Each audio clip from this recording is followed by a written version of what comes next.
Assalamualaikum warahmatullahi wabarakatuh. Alhamdulillahi rabbil alamin. Wassalatu wassalamu ala asyrafil anbiya'i wal mursalin wa ala alihi wa ashabihi ajma'in. Rabbi shrah li sadri wa yassir li amri wahlul 'uqdatan min lisani yafqahu qawli.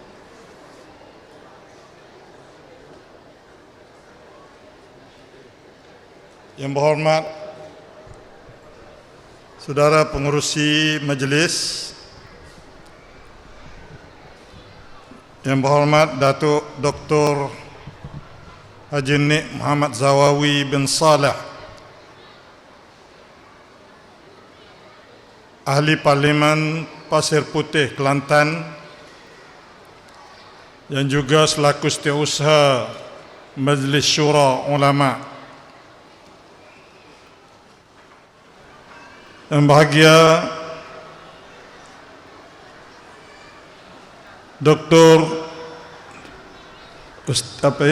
Ustaz Hanif bin Jamaluddin, Naib Ketua Dewan Pemuda PAS Pusat,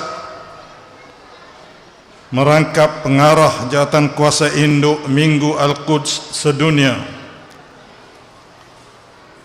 Yang bahagia Ustaz Muhammad Hamdi bin Harun, Ketua Dewan Pemuda PAS Negeri Terengganu. Yang bahagia Ustaz Harun bin Isa, Ketua Penerangan Badan Perhubungan PAS Terengganu. Seluruh kepimpinan PAS di semua peringkat, muslimin dan muslimat, hadirin dan hadirat yang dirahmati dan dikasihi sekalian.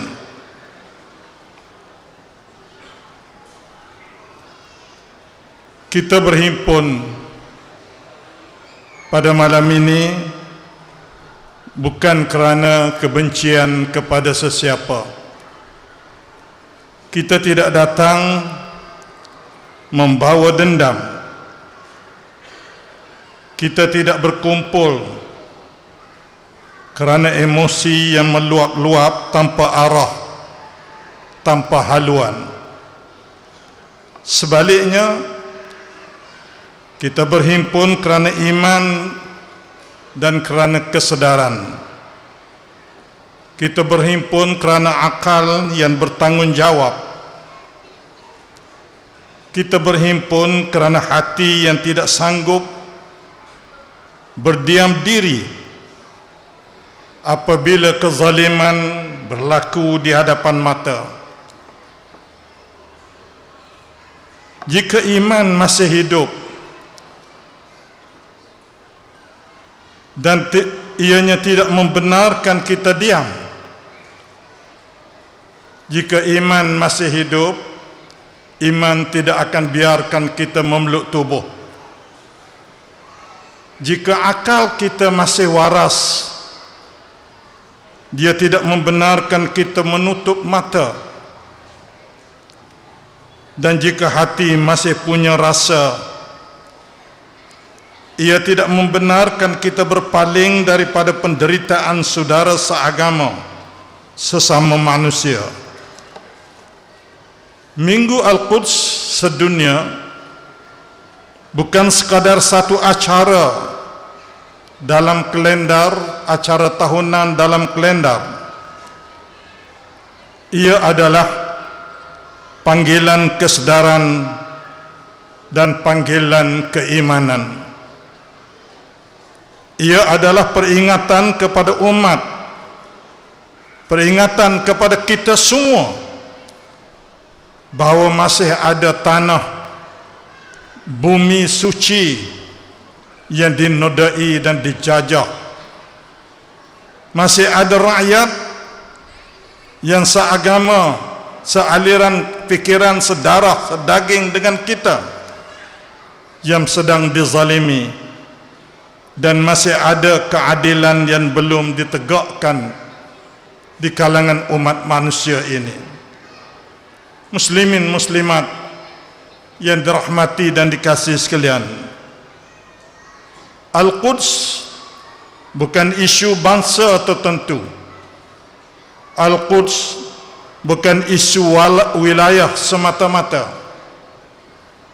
Al-Quds bukan isu yang boleh dipilih ataupun ditinggalkan sesuka hati. Al-Quds adalah isu akidah umat Islam. Allah Subhanahu wa ta'ala memuliakan bumi ini melalui firman-Nya, Subhanalladzi asra bi'abdihi lailan minal masjidil haram ilal masjidil aqsa alladzi barakna hawlahu linuriyahu min ayatina innahu huwas sami'ul basir. Maha suci Allah yang telah memperjalankan hamba-Nya pada malam hari dari Masjidil Haram ke Masjidil Aqsa yang kami berkati di sekelilingnya. Muslimin muslimat yang dirahmati Allah sekalian, ayat ini tidak menyebut nama negara, tetapi menyebut kesucian tempat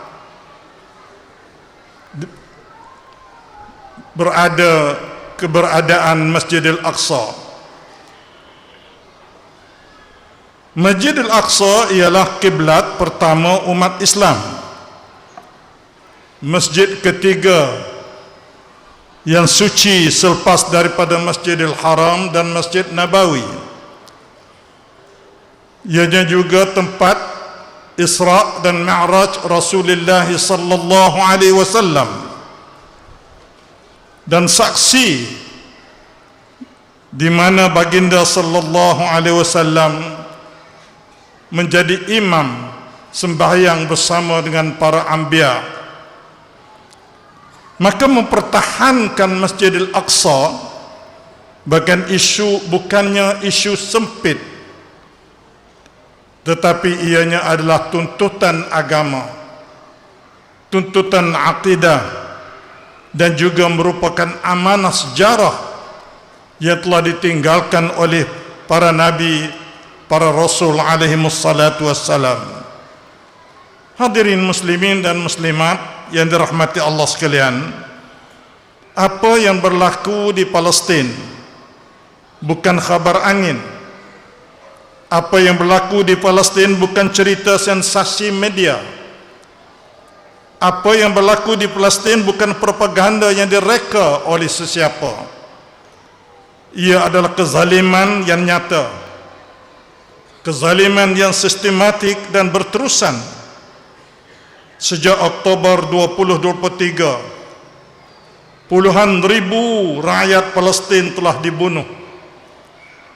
Majoritinya kanak-kanak, wanita, warga emas, dan golongan awam yang tidak bersenjata. Ratusan ribu lagi yang cedera, ramai kehilangan anggota badan, ramai cacat akal, ribuan masih hilang, tertimbus di bawah runtuhan bangunan yang dibom oleh musuh la'natullah. Hospital dimansuhkan, sekolah diratakan, masjid dibedil, bekalan air, elektrik dan juga makanan diputus dan ditiadakan. Seluruh Gaza dijadikan penjara terbuka. Rakyatnya dihukum secara kolektif hanya kerana mereka wujud di tanah air sendiri. Ini bukan konflik seimbang. Ini bukan peperangan yang adil. Ini adalah penindasan terhadap rakyat yang terjajah. Hadirin yang dimuliakan, yang dirahmati Allah Subhanahu wa ta'ala, sebagai umat Islam, sebagai orang yang mengaku beriman kepada Allah Subhanahu wa ta'ala, kita tidak boleh berselindung di sebalik bahasa lunak apabila kezaliman begitu jelas, begitu terbuka.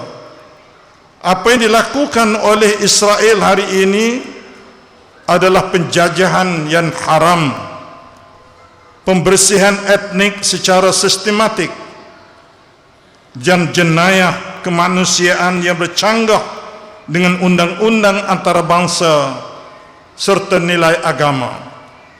Israel bukan sekadar melanggar hak rakyat Palestin, tetapi mencabar prinsip asas kemanusiaan. Pembunuhan kanak-kanak bukan pertahanan diri. Pengeboman hospital bukan keselamatan. Pemusnahan seluruh bandar bukan keadilan. Itu kezaliman namanya. Allah Subhanahu wa ta'ala mengingatkan kita semua, marilah kita ingat kepada apa yang difirmankan oleh Allah, wala tarkanu ila alladhina zalamu fatamassakumun nar. Jangan kamu cenderung kepada golongan yang zalim ini, nanti kamu akan disambar oleh api neraka. Maka kita mengecam kezaliman Israel secara terbuka, secara berprinsip. Kita menolak normalisasi penjajahan. Kita menolak usaha menutup jenayah. Dan kita menolak cubaan membisukan suara kebenaran yang lahir, yang terpancar daripada umat manusia di atas muka dunia ini. Diam terhadap kezaliman bukan sikap berkecuali. Ia adalah keberpihakan kepada penindas. Muslimin dan muslimat, tuan-tuan dan puan-puan sekalian, Islam memuliakan nyawa manusia tanpa mengira bangsa, tanpa mengira keturunan. Allah Subhanahu wa ta'ala telah menjelaskan bahawa min ajli dzalika katabna ala bani Israel annahu man qatala nafsan bighairi nafsin aw fasadin fil ard faka'annama qatala an-nasa jami'an. Barang siapa yang membunuh seseorang manusia bukan kerana orang itu membunuh orang lain atau membuat kerosakan di muka bumi, maka seolah-olah dia telah membunuh seluruh manusia. Itulah harga nyawa manusia. Apalagi apabila nyawa yang berharga itu adalah nyawa saudara-saudara kita yang seagama, yang satu ucapannya, yaitulah ucapan asyhadu an la ilaha illallah wa asyhadu anna muhammadar rasulullah.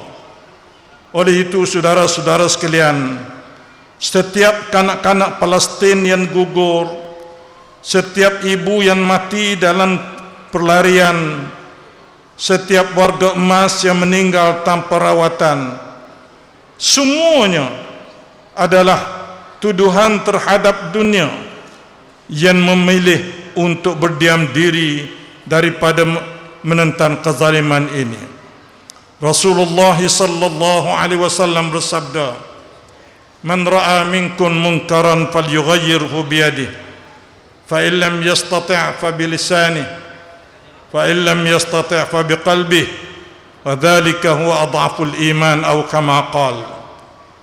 Barang siapa yang melihat kemungkaran berlaku di hadapan matanya, hendaklah dia mengubah kemungkaran itu dengan kuasa, dengan tangannya. Jika tiada mampu, maka hendaklah dia mengubah dengan kata-kata, dengan lidahnya. Jika juga tidak mampu, maka hendaklah membenci di dalam hatinya. Maka jangan kita memperkecilkan suara, jangan kita meremehkan sikap, dan jangan kita memandang ringan pendirian. Bersuara adalah amanah. Membela yang dizalimi adalah ibadah. Dan menyatukan kebenaran adalah kewajipan ataupun tanggungjawab kita bersama. Saudaraku yang dirahmati dan dikasihi sekalian, akhirnya saya tujukan kepada anak-anak muda. Wahai anak-anak muda yang saya kasihi, inilah perjuangan dan tanggungjawab kita bersama. Inilah peranan dan tanggungjawab anda sebagai orang muda yang mempunyai keperkasaan dari sudut pemikiran dan juga sudut tenaga. Perjuangan hari ini bukan hanya di medan senjata, tetapi di medan pemikiran, di medan maklumat dan prinsip. Anda semua hidup pada zaman maklumat. Gunakanlah ia untuk menyebarkan kebenaran, bukan menyebarkan kebencian. Gunakan media untuk membela yang tertindas, bukan memutihkan penindas. Jangan biarkan kebohongan mengalahkan kebenaran. Jangan biarkan keletihan memadamkan keberanian. Janji Allah dan keyakinan kita, yaitu kita hendaklah yakin bahawa Allah tidak pernah lalai terhadap kezaliman. Wala tahsabannallaha ghafilan amma yaf'aluz zalimun, innama yuakhiruhum liyaumin tashkhasu fihi al-absar. Janganlah engkau menyangka bahawa Allah lalai terhadap apa yang dilakukan oleh orang-orang zalim.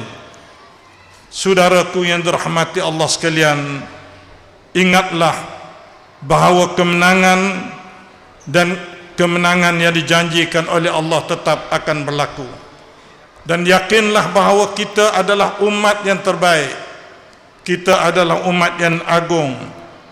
Itulah yang dijanjikan dan ditegaskan oleh Allah Subhanahu wa taala. Wala tahinu wala tahzanu wa antumul a'launa in kuntum mu'minin. Jangan kamu merasa hina diri, jangan kamu berduka cita. Anda, kamu semua adalah yang tertinggi darjatnya jika kamu beriman kepada Allah Subhanahu wa taala. Kemenangan bukan milik kekuatan senjata. Kemenangan bukan sahaja bergantung kepada kekuatan senjata, tetapi kemenangan adalah milik kebenaran, bergantung kepada kita berada di atas landasan yang betul dan benar, dan seterusnya kita istiqamah dengan yang betul dan juga yang benar. Saudaraku yang dirahmati Allah sekalian, sebagai penutup ucapan saya mengajak saudara-saudara sekalian supaya sama-sama kita berdoa. Selagi Masjid Al-Aqsa dijajah, selagi rakyat Palestin dizalimi, selagi itu umat Islam tidak boleh diam dan bersikap mengalah.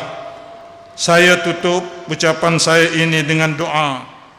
Marilah sama-sama kita berdoa. Ya Allah, hancurkan kezaliman dan penindasan ini. Ya Allah, bebaskan bumi Palestin daripada penjajahan. Ya Allah, muliakan mereka yang zalimi dan hinakan mereka yang zalim, dan jadikan kami umat yang teguh berdiri di pihak kebenaran. Dan jadikan kami umat yang teguh berdiri di pihak kebenaran. Sekian, wabillahi taufik. Wassalamualaikum warahmatullahi wabarakatuh. Takbir. Takbir. Assalamualaikum warahmatullahi.